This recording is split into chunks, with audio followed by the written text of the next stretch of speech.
ஹாய்ப்பா. இல்லை என்ன பண்ணுறீங்க, எப்படி இருக்கீங்க, நல்லா இருக்கீங்களாப்பா? இன்னைக்கு இப்போ தான் வேலையை முடிச்சுட்டு வந்தேன்ப்பா. ஏன்னா தீபாவளி நேரத்தில் வெளியில் போயிட்டு ரொம்ப அலைஞ்சிட்டு இருக்க முடியாதுன்ட்டு என்னோட வேலையெல்லாம் முடிச்சாச்சு.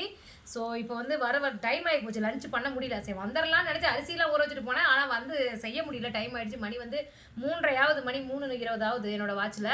சரி ஓகே, உங்கள் வீட்டிலலாம் என்ன லஞ்ச் பண்ணுன்னு கமெண்ட்டில் சொல்லுங்கள். வரும்போதே நான் வந்து ஒரு சாப்பாடு வாங்கிட்டு வந்துட்டேன். ஸோ என்ன வாங்கிட்டு வந்திருக்கேன்னு பார்க்கலாம் பாருங்கள். அப்பளம் கொடுத்துருக்காங்க, சாப்பாடு பாருங்கள் நிறைய கொடுத்துருக்காங்க. பரவாயில்ல, ஒரு சாப்பாடு 2 பேர் சாப்பிட்லாம். அது பாருங்கள், வெண்டைக்காய் பொரியல் கொடுத்துருக்காங்க. பாருங்கள், வெண்டைக்காய் பொரியல், சாப்பாடு, அப்பளம். இது வந்து பார்த்திங்கன்னா இருங்க, சாம்பார், ரசம், வந்து மோர். ஃபஸ்ட்டு சாம்பார் ஊற்றிக்கலாம். சாம்பார் ஊற்றிக்கலாம்ப்பா. அடையப்பா, பூசணிக்காய் போட்டு சாம்பார் வச்சுருக்காங்க. முருங்கைக்காய் பூசணிக்காய் சாம்பார். அப்புறம் வந்து ரசம், அப்புறம் வந்து மோர். இதெல்லாம் தான் கொடுத்துருக்காங்க. இந்த சாப்பாடோட விலை எவ்வளோன்னு கேட்டிங்கன்னா 60 ரூபா. 60 ரூபாய்க்கு கண்டிப்பாக இது ஒர்த்து தான். அங்கேயே அசைவ சாப்பாடு இருக்க, நான் சைவம் மட்டும் வாங்கிக்கிட்டேன். உங்கள் வீட்டில் என்ன லஞ்ச் பண்ணுன்னு கமெண்ட்டில் சொல்லுங்கள். வாங்க சாப்பிட்லாம்.